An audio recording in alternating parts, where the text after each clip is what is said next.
आज हम सीखेंगे प्रकाशित वाक्य में लिखे हुए 4 औरतों के विषय में, और उसका महत्व आज हमारे जीवन में क्या है उसके विषय में हम लोग सीखने जा रहे हैं। प्रकाशित वाक्य जब आप देखेंगे, प्रेज़ द लॉर्ड, तो 4 औरतों के विषय में आमीन सिखाया गया है, और ये चारों औरतें बाइबल के अंदर इम्पॉर्टेंट है, और ये चारों औरतों के विषय में प्रेज़ द लॉर्ड सिखाया गया है। हमारे लाइफ में आज के परिस्थिति में ये इम्पॉर्टेंट है करके हम लोग देखेंगे। पहली औरत जिसके बारे में वर्णन किया रेवलेशन की किताब चैप्टर 2 वर्स नंबर 20 to 22, उसके अंदर पहला व्यक्ति जिसे मेंशन किया गया है उसका नाम है जेसेबेल, और जेसेबेल के बारे में उसके अंदर मेंशन किया गया है। लिखा इस प्रकार से, पर मुझे तेरे विरुद्ध ये कहना है कि तू उस स्त्री इसेबेल को रहने देता है जो अपने आप को भविष्यवक्तनी कहती है, और मेरे दासों को व्यभिचार करने और मूर्तियों के आगे बलिदान खाने को सिखलाकर भरमाती है। तो जो पहली औरत बाइबल के अंदर मेंशन की गई है रेवलेशन की किताब के अंदर, जो अंत के दिनों में परेशान कर सकता है, वो है जेसेबेल। बताया गया है कि जेसेबेल जो औरत है, ये ऑलरेडी पुराने नियम में इसके विषय में हम लोग देखते हैं। जेसेबेल आहाब की बीवी हुआ करती थी, और जो इसके बारे में वर्णन प्रभु कहता है वो पहले भी वो कर चुकी है। उसने आहाब को वश में किया था, और आहाब को वश में करने के कारण आहाब के जिंदगी को और उसके साथ साथ कई लोगों को उसने बर्बाद करने की कोशिश की थी। अंत के दिनों में ये होगा कि जेसेबेल जैसी औरतें पहली चीज गलत भविष्यवाणियां देंगी। ऐसा एक समय आने वाला है जब लोग भविष्यवाणियों के पीछे, फ्यूचर के पीछे या अद्भुत कार्यों के पीछे भागना ज्यादा शुरू करेंगे, और वचन के पीछे भागना कम शुरू करेंगे। तो ऐसे कई सारी, अब ये देखना, आप इससे ये मत सोचना कि ये सिर्फ एक औरत के अंदर ही काम कर सकती है, ये स्पिरिट एक मर्द के अंदर भी काम कर सकता है। तो ऐसा हो सकता है कि ऐसे भरमाने वाली ऐसे लोग आएंगे जो गलत भविष्यवाणी देंगे, गलत तरीके से आपको फंसाने की कोशिश करेंगे। दूसरा, ये अडल्ट्री में गिराएंगे, मतलब व्यभिचार के अंदर मसीह लोगों को गिराने की कोशिश करेंगे। तीसरा, ये मूर्ति पूजा के अंदर लोगों को गिराने की कोशिश करेंगे। 3 चीजें हमें समझना है। अंत के दिनों में जहां पे भी जेसेबेल की आत्मा होगी, वो लीडरशिप के खिलाफ होगी।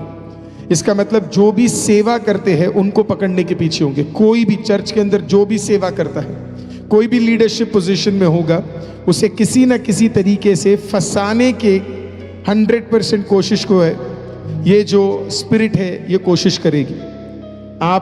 हम क्या होंगे, हमें बाहर से जब देखा जाएगा तो ऐसा लगेगा हम बहुत पवित्र लोग हैं करके, लेकिन अंदर ही अंदर वो पवित्रता हमारे अंदर नहीं होगी।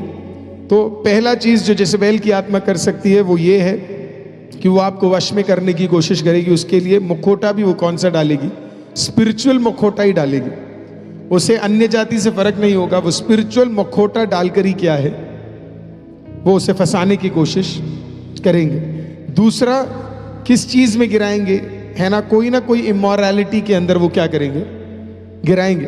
तो इसके लिए आपको कोशिश करना है कि ऐसी कोई चीज के अंदर हम ना गिरे। तीसरा चीज वो कोशिश क्या करेंगे पता है? गलत प्रोफेसीज, है ना, भरमाने वाली कई चीजों को वो लेकर क्या है आएंगे। चौथा, मूर्ति पूजा के अंदर वो हमें लेकर जाएंगे, मूर्ति पूजा के अंदर।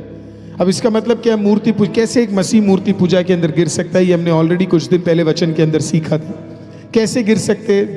जहां पे हम खुदा को कम समय और बाकी चीजों को ज्यादा समय देने की कोशिश करते हैं, उसे मूर्ति पूजा कहते हैं। हालेलुया। इसका मतलब हमें परमेश्वर की उपस्थिति में बैठने का समय नहीं होगा। इसका मतलब है हमें परमेश्वर के वचनों को मानने का समय नहीं होगा। इसका मतलब हमें प्रेयर के लिए समय नहीं होगा। इसका मतलब हमारे लाइफ में समय नहीं होगा खुदा के लिए। इसका मतलब हमें संडे चर्च जाना है, हम आराधना में नहीं जाएंगे। हमें पता है कि हमें ग्रुप मीटिंग में जाना, हम नहीं जा पाएंगे।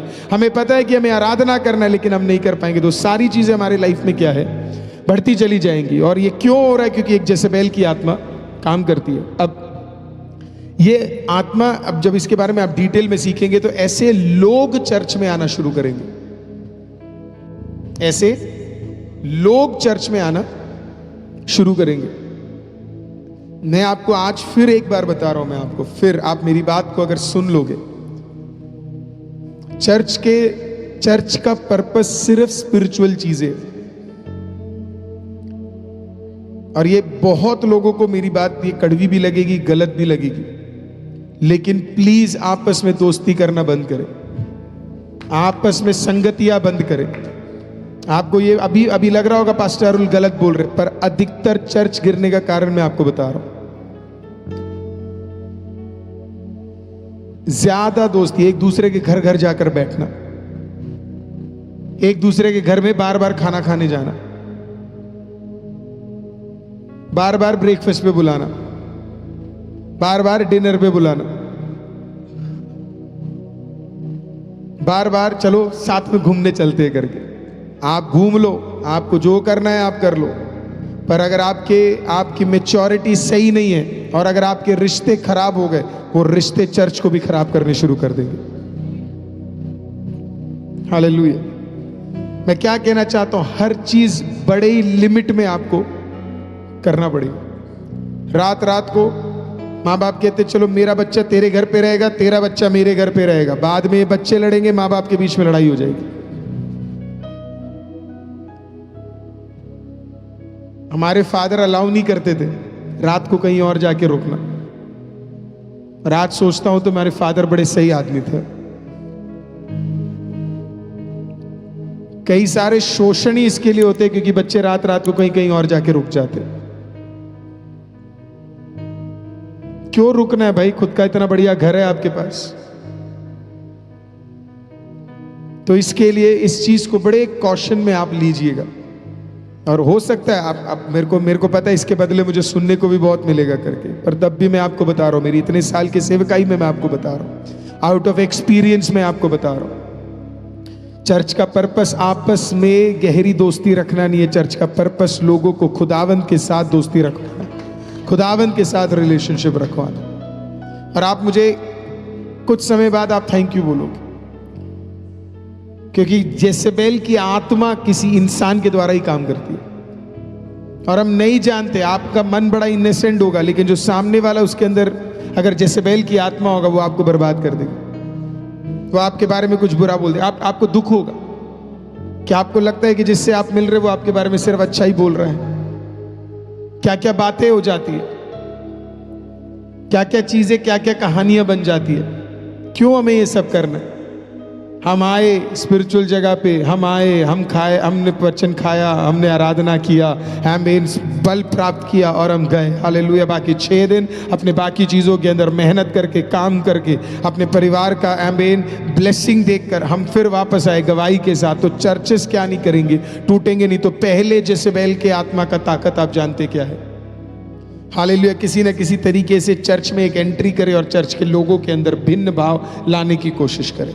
मेरा आज प्रार्थना है कि हम जो लीडरशिप पोजीशन में है, आज आप समझ सके, आप जो माँ बाप है आप समझ सके, आप जो ब्रदर्स और सिस्टर्स हैं आप समझ सके, ऐसी आत्माओं को घर के अंदर, ऐसी आत्माओं को चर्च के अंदर वास करने मत दीजिए। आपको जहां काटना है तुरंत काट दीजिए उस चीज को। Hallelujah, praise the Lord. तो इसके लिए पहला आत्मा जो परेशान करता है वो जेसेबेल का आत्मा है। दूसरा, वुमन क्लोथ्ड इन सन, वुमन क्लोथ्ड इन सन। रेवलेशन की किताब 12वां अध्याय उसका 1 से 6। रेवलेशन की किताब 12वां अध्याय उसका 1 से 6। अब ये जो औरत है, इसे नेशन ऑफ इजराइल के साथ, इजराइल के लोगों के साथ तुलना की जाती है, इजराइल के नेशन के साथ तुलना की जाती है। इसका रेफरेंस आपको मिलेगा जेनेसिस 37 की किताब के अंदर। और ये कहानी बताई जाती है जोसेफ के ऊपर कैसे परमेश्वर का फेवर था और कैसे 11 लोग जोसेफ के सामने झुककर खड़े हैं। और जोसेफ को सब कोई पसंद नहीं करते थे, 11 पहले उसको पसंद नहीं करते थे, लेकिन एक समय आए 11 के 11 किसके सामने झुके? जोसेफ के सामने झुके। इसके अंदर क्या दिखाया जा रहा है? एक समय तक इजराइल का जो देश है वो प्रभु यीशु मसीह को मानेगा नहीं। एक समय तक इजराइल का देश प्रभु यीशु मसीह को एक्सेप्ट नहीं करेगा। एक समय तक इजराइल का देश प्रभु यीशु मसीह को राजा नहीं मानेगा। एक समय तक प्रभु इजराइल का देश प्रभु यीशु मसीह के सामने झुकेगा नहीं।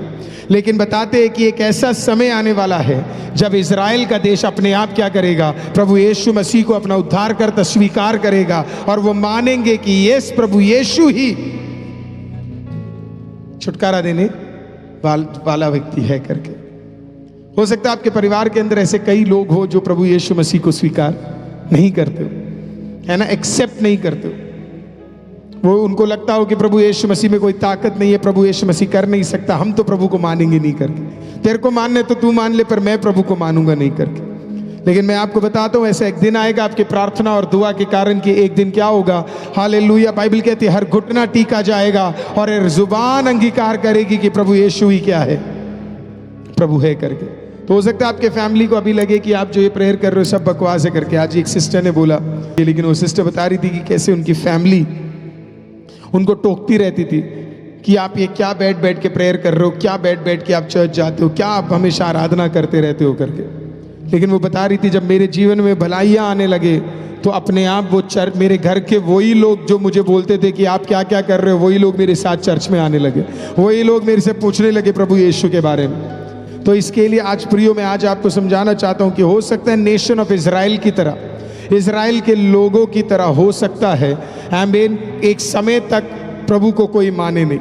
लेकिन आज आपको ये भी विश्वास करना है कि अगर बाइबल कहती है इज़राइल का जो नेशन है जैसे प्रभु को एक्सेप्ट किया, एक दिन आपके घर के लोग भी प्रभु यीशु मसीह को एक्सेप्ट करेंगे। हालेलुया, आमीन। हो सकता है आपके परिवार के लोग विलिंग नहीं है परमेश्वर को मानने के लिए, लेकिन प्रकाशित वाक्य कहता है एक दिन आएगा कि इज़राइल जब घुटना टेकेगा उसी तरीके से बाकी लोग भी क्या करेंगे, आपकी फैमिली के घुटना टेकेंगे। तो जितने लोगों ने अपने परिवार का एक वो दिया हुआ है कि मेरा ये प्रेयर रिक्वेस्ट है, मेरे परिवार के लोग विश्वास में आए, आप अपने प्रार्थनाओं को मत रोकिएगा, आप अपने प्रार्थनाओं को मत स्टॉप कीजिएगा, आप हार मत मानिएगा, आप गिव अप मत कीजिएगा, बल्कि विश्वास कीजिए वो बेटा, वो बेटी, वो पति, वो पत्नी, वो माँ बाप, वो बच्चे, आमीन, वो रिश्तेदार, वो भाई, वो बहन, आपके जितने भी विषय है आपने जिनके लिए लिख कर रखा हुआ है, वो सब प्रभु यीशु के सामने एक दिन घुटना टेकेंगे और कहेंगे वो ही प्रभु है।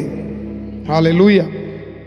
तीसरी वुमन जिसके बारे में विषय बताया गया वो है Babylon the हार्लट, Babylon the हार्लट, Babylon the हार्लट। ये मिलेगा आपको रेवलेशन की किताब 17वां अध्याय 1 से लेके 6 तक, प्रकाशित वाक्य 17वां अध्याय 1 से लेके 6 तक। इसके बारे में बताया जाता है कि she is like a prostitute who is seated as many waters with whom the kings of earth have committed sexual immorality। अब इसके बारे में जो वर्णन किया गया है वो व्यक्ति है, ये जो तीसरी औरत है इसके बारे में बताया जाता है। कौन है बैबिलोन? बैबिलोन एक बड़ा ताकतवर सिटी हुआ करता था और बैबिलोन क्या करता था पता? बैबिलोन का काम था परमेश्वर के बच्चों को बंदी में लेके आना। बैबिलोन का काम था परमेश्वर के मंदिर को तोड़ना, परमेश्वर के लोगों को नाश करना और उधर के लोगों को बंदी गृह में लेके आना और उन्हें वश में रखना। और हम दानियल को देखते, शद्रक मेशक अबेदनगो को देखते, उन्हें लेकर आए और उन्हें बंदी बना के क्या है, उन्हें रख दिया गया। कई बार हमने देखा कि शद्रक मेशक अबेदनगो को आग के भट्टी में डाल दिया। दानियल को हमने देखा कि कैसे शेर के गोए में डाल दिया। हमने देखा कैसे बैबिलोन के लोग अपवित्र हुआ करते थे, है ना, और वो कैसे मसीह लोगों के खिलाफ हमेशा रहते थे या यहूदियों के खिलाफ हमेशा रहते थे। कौन है बैबिलोन? बैबिलोन उस जगह को, ये तीसरी औरत उस समय को दिखाती है जहां पे मसीह लोगों के खिलाफ काफी विरोध आने वाला है। ऐसा समय आने वाला है जहां पे कई सारे परसिक्यूशन मसीह लोगों के खिलाफ होंगे, कई एलिगेशंस मसीह लोगों के खिलाफ लगेंगे, कई सारे लोग मसीह लोगों के खिलाफ उठकर उन्हें मारने की कोशिश करेंगे। इस औरत का काम आप जानते क्या है? लोगों को मसीहों के खिलाफ खड़ा करना, परसिक्यूशन लेके आना, ट्रिबुलेशन लेके आना, कठिनाई लेके आना, झूठ फैलाना कि मसीह लोग, जैसे कई झूठ है ना, चावल दे के बदल रहे करके। अरे चावल दे के कैसे बदल सकते? हालेलुया। तुम कोशिश करो चावल दे के बदलने की, खुद तो बदल नहीं पा रहे हो, हम क्या बदल पाएंगे तुम्हें चावल दे के? हालेलुया। तो फालतू बातें बोलते हैं, चावल दे के बदल दिया करके, है ना, या फिर कुछ भी। वहाँ पे तो ऐसे ही हो रहा है, पैसे दे के गवाही दे रहे करके, पैसे दे के गवाही दे रहे करके। अरे पैसे दे के गवाही दे रहे, मजाक कर रहे हो? तुम आओ कभी, तुम्हें भी गवाही मिलेगी। क्या टीवी पे देखते रहते हो? हालेलुया। यूट्यूब पे देखोगे तो पैसे दे के गवाही मिलेगा, तुम भी आ जाओ। हालेलुया। तुम आओ यहाँ पे, प्रेज़ द लॉर्ड, बैठो चर्च के अंदर, पता चले तुम्हारा ही दुष्ट आत्मा निकल गया। हालेलुया। आमीन। घर बैठ के बोलना बड़ा आसान होता है कि पैसे दे के गवाही दिया। मैंने सुना है ना, बड़े बड़े प्रभु के दास लोग, अच्छे अच्छे प्रभु के दासों, कई चर्चों में बढ़िया बढ़िया गवाही होती है और लोग हमें पैसे दे के दिया है, पैसे दे के गवाहियाँ हो रही है करके।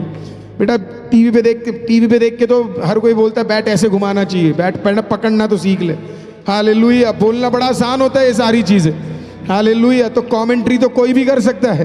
हालेलुया। में कमेंट्री वालों से मतलब नहीं है। हालेलुया। आमीन। आके देखो चर्च क्या चीज है। हालेलुया। जाओ किसी चर्च में बैठ कर देखो। हालेलुया। पवित्र आत्मा से भरे हुए चर्च में जाओगे, हालेलुया, तेरे घर के कलेश खत्म हो जाएंगे। हाले तेरे बंधन टूट जाएंगे। हालेलुया। तेरे घर का शराबी बदल जाएगा। हाले तेरे बच्चे ड्रग्स से निकल के आ जाएंगे। तेरे गलत काम खत्म हो जाएंगे। करप्शन खत्म हो जाएगा हमारे देश का। हालेलुया। तो इसके लिए ये बहुत सारी चीजें आएंगी, फालतू लोग बोलते रहेंगे ये हो रहा है वहां पे, वो हो रहा है यहाँ पे। हालेलुया। आमीन। बहुतों ने कोशिश की मसीहों को खत्म करने की, पिछले 2000 साल से कोशिश चल रही है। इन्हें यही नहीं समझ आता जितना तुम कोशिश करोगे उतना ये बढ़ता है। हालेलुया। ये यूट्यूब की सब्सक्राइबर की तरह नहीं है कि बीच में रुक जाए। हालेलुया। आमीन। ये वो ताकत है जिसे आज क्या कभी जिंदगी में रोका नहीं जा सकता है। हालेलुया। और मैं आपको गारंटी दे सकता हूँ, हालेलुया, ऐसा दिन आने वाला है। आमीन। 200 से ज्यादा जितने भी नेशंस है, 50 से ज्यादा नेशंस, हालेलुया, हर विलेज में, हालेलुया, हर सिटी में, हालेलुया, हर गोत्र में, हर भाषा में, आमीन, परमेश्वर का वचन जाने जा रहा है।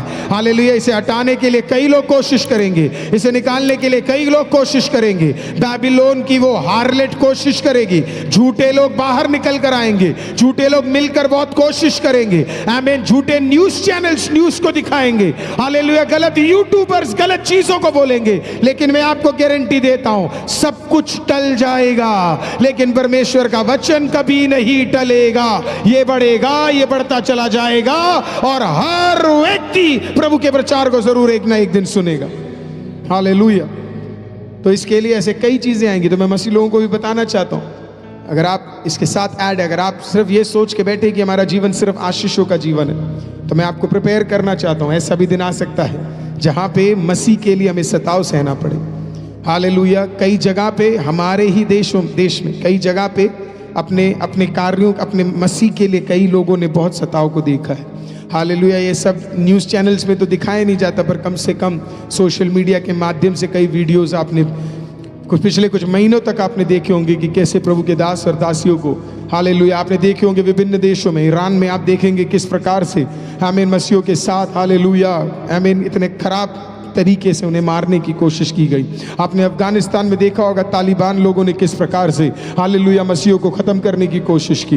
हालेलुया। आपने देखा होगा चाइना में किस प्रकार से अगर आप एक मसीह है तो आपको टॉर्चर किया जाता है। आपने देखा होगा रशिया के विभिन्न जगहों पे, आमीन, नॉर्थ कोरिया के विभिन्न जगहों पे अगर आप एक मसीह है तो किस प्रकार से आपको ख़त्म किया जाता है। लेकिन मैं आपको बताना चाहता हूँ, हालेलुया, जो खुदा के नाम में एक थप्पड़ भी खाए, हालेलुया, उसने अपने मुकुट के अंदर, हालेलुया, एक और प्रेज़ द लॉर्ड भलाई को प्राप्त कर लिया है। हालेलुया। तो हो सकता है कुछ कठिनाई आपको और मुझे आज जाना पड़े। हालेलुया। हो सकता है तेरे ऑफिस में कुछ लोग तेरे आपके प्रेज़ द लॉर्ड, आमीन, आपके विश्वास के कारण आपको टोके।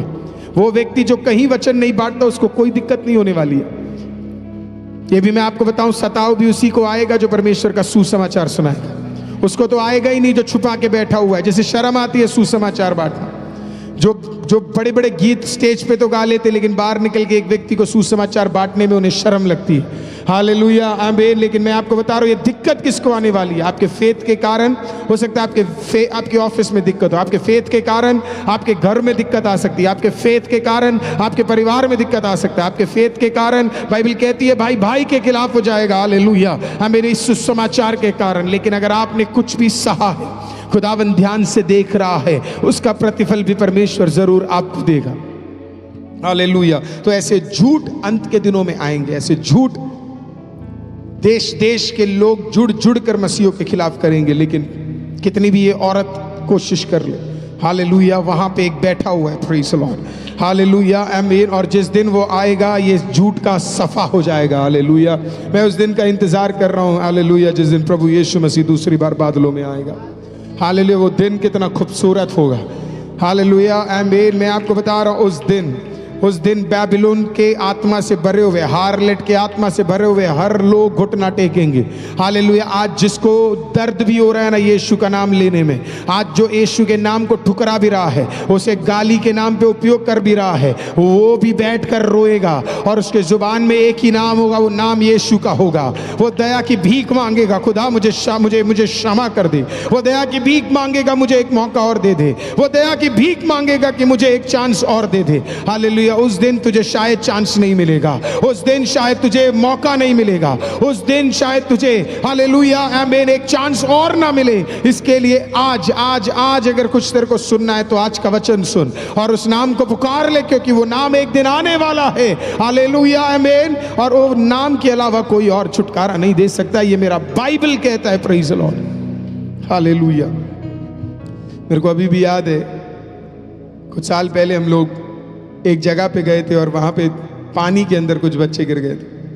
हालेलुया। जब बच्चे गिर गए तो उन्हें प्रोटेक्ट करके जब मैं बाहर निकाल के ले आया, मैं उसमें से एक दो लड़के सबसे पहले क्या बोला बताया, पास्टर हमें बपतिस्मा दे दो, हमें बिना बपतिस्मा के मरना नहीं है। किसी ने बोला मैं तो पाप का पूरा तौबा करता हूँ करके। हालेलुया। मेरे सामने बहुत लोग बैठे हैं और मेरे सामने इंटरनेट पे बहुत है। मरने का इंतजार मत करो, पश्चाताप कर लो। Praise the lord. हालेलुया। अगर जीवन सही रूप में नहीं है तो आज फिर मैं आपके सामने एक और बार बोलता हूँ, हालेलुया, जीवन सही कर लो। हालेलुया। क्योंकि प्रभु यीशु मसीह एक दिन जल्दी आने वाला है। हालेलुया। जो चौथी औरत है वो है, वो आपको मिलेगा प्रकाशित वाक्य 21:9 से 12। The bride of Christ, the bride of Christ, चौथी औरत। पहले तीन औरत अगर खराब है तो चौथी औरत का, इन तीनों औरत के बदले खुदा बाप ने एक औरत तैयार की। और वो जानते कौन है? आमीन, परमेश्वर की दुल्हन। आप जानते हैं परमेश्वर की दुल्हन कौन है? कलीसिया। The bride of Christ is the church. पहली औरत चर्च के खिलाफ जेज़ेबेल, दूसरी औरत बाइबल बताती है बैबिलोन के हार्लेट के समान, तीसरी हालेलुया नेशन ऑफ इजराइल, जहाँ पे इसको रिजेक्ट कर देते हैं। लेकिन इन तीनों औरतों के बदले परमेश्वर ने एक औरत और तैयार किया, वो चर्च है, the bride of Christ. Hallelujah. परमेश्वर की दुल्हन। आज इस दुनिया में इससे बड़ा सौभाग्य की बात नहीं है कि आज हम परमेश्वर की दुल्हन हैं। हालेलुया। दुल्हन हमेशा तैयार रहती है। हालेलुया। दुल्हन को पता है कि उसका पति इंतजार कर रहा है, वो जुड़ने के लिए बिल्कुल तैयार बैठी है। उसे पता है वो एक रिश्ते के अंदर कदम रखने जा रही है। आज आपको इसमें से हटाने के लिए विभिन्न लोग आएंगे। हालेलुया। अगर आज आपको एक मौका मिला है परमेश्वर की दुल्हन बनने का, तो इससे बड़ा सौभाग्य आपके जीवन में और कुछ नहीं है। बाइबल कहती है जब दूसरी बार परमेश्वर आएगा, पहली बार परमेश्वर किसके लिए आया मैं बताता हूँ। बाइबल कहती है क्या परमेश्वर ने इतना प्रेम किया कि उसने अपना इकलौता पुत्र किसके लिए दिया? पूरी दुनिया के लिए दिया, कॉस्मोस। पहली बार जब यीशु आया वो पूरी दुनिया के लिए आया। दूसरी बार यीशु पूरी दुनिया के लिए नहीं आ रहा, दूसरी बार यीशु सिर्फ अपनी कलीसिया के लिए आ रहा है। हालेलुया। सिर्फ अपने चर्च को ले जाने के लिए आ रहा है और किसी और पर्पस के लिए नहीं आ रहा है। पहली बार आने वाला अभी तक अगर नहीं आया, इसका मतलब वो मौका दे रहा है। आमीन। अगर कोई मेरे वचन को सुन रहा है तो उसको परमेश्वर कहता है आमीन, उसको परमेश्वर एक मौका दे रहा है। God is delaying, that means किसी एक व्यक्ति के लिए और खुदा बाप इंतजार कर रहा है। Bride of Christ. क्या आप परमेश्वर की ब्राइड है? क्या आप उसके लिए तैयार बैठे हैं? किसी ने बोला परमेश्वर आएगा आएगा बोल के अभी तक नहीं आए करके। मैं आपको बोलूं, जो पुराना इजराइल था वो मसीहा का इंतजार करते करते 4000 साल हो गए थे। 4000 साल उन्होंने वेट किया। All the way from Moses के टाइम के बाद से उन्होंने मलाकी तक वेट किया। सबको लगा मसीहा कब आएगा, लेकिन यहूदियों को पता था एक ना एक दिन आएगा। कुछ लोगों को भरोसा नहीं था, एक दिन उनके सामने असली में कौन प्रकट हो गया? उनका मसीहा। लेकिन कितने लोगों ने एक्सेप्ट किया आपको पता है? हार्डली 12 एक्सेप्ट किए, या 120 एक्सेप्ट किए, या 500 किए, या मान लो कुछ और लोग थे उसके अंदर जिन्होंने एक्सेप्ट किया। बाकी लोगों को मौका नहीं मिला क्योंकि वो समझ नहीं पाए साइंस को, वो तैयार नहीं थे, वो प्रिपेयर्ड नहीं थे। हालेलुया। लेकिन आज परमेश्वर ने हमें एक मौका दिया है परमेश्वर की उपस्थिति में क्या करने के लिए? आप जानते हैं, प्रिपेयर्ड रहने के लिए खुदा बाप ने एक मौका दिया है। क्या आप अपने मसीह के लिए, क्या आप अपने दुल्हन के लिए प्रिपेयर्ड हैं? क्या आप प्रिपरेशन के साथ आगे बढ़ रहे हैं, या मन में विरोध और मन में गलत चीज़ों को रखकर आप बढ़ रहे हैं? क्या आप खुदा के सामने परमेश्वर की उपस्थिति में समय बिता रहे हैं, या फिर आप खुदा की उपस्थिति में बिना समय बिताए आप चीज़ों को कर रहे हैं? हालेलुया। आज खुदा बाप हमें एक मौका देना चाहते हैं फिर से उस ब्राइड ऑफ क्राइस्ट की तरह तैयार रहने के लिए। एक दुल्हन अपने दूल्हे के लिए एक्सट्रीमली प्राउड फील कर कर वेट करती है, और दूल्हा भी कम नहीं है, दूल्हा अपने दुल्हन के लिए कुछ भी करने के लिए तैयार है। कौन से दुल्हन के लिए? जो दूसरे दूल्हे के साथ भाग जाए। व्यभिचार पता है क्या होता है? पता है व्यभिचार क्या होता है? व्यभिचार का मतलब होता है आप यीशु का वेट नहीं कर रहे और आप किसी और का ही वेट कर रहे हो। आप यीशु के पास आपके लिए टाइम नहीं है और किसी और के लिए। आपको लगता है ऐसे लोगों को परमेश्वर लेकर जाएगा? नहीं। अगर यीशु पहली बार आया तो गारंटी है वो दूसरी बार भी आएगा। हालेलुया। आज आपको और मुझे प्रिपेयर्ड रहना है, दुल्हन बन के ही प्रिपेयर्ड रहना है।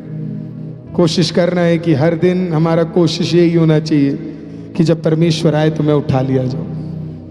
लेकिन जरा वो माहौल सोच कर देखिए, जरा जब यीशु आया और हम गायब हुए और जब हम ऊपर पहुंचते और आप मुझे भी देखते और मैं आपको भी देखता हूं, क्या जबरदस्त खुशी होने वाली है। जरा सोच के देखिए वो माहौल कैसा होगा जब आप लिटरली आसमान में उड़ रहे होंगे और आप एक दूसरे को देख के कह रहे होंगे तू भी यहाँ पे, थैंक गॉड, मैं भी यहाँ पे हूँ, थैंक गॉड। हालेलुया। और उससे भी खूबसूरत चीज, एक सफेद घोड़े के ऊपर, हालेलुया, आमीन, इस सृष्टि का सबसे सुंदर, हालेलुया, मानव जाति को बचाने वाला प्रभु आपको लेकर बादलों में जा रहा होगा। जरा इमेजिन करके देखिए वो सीन, जरा एक बार सोच कर देखिए कि वो कितना जबरदस्त होगा।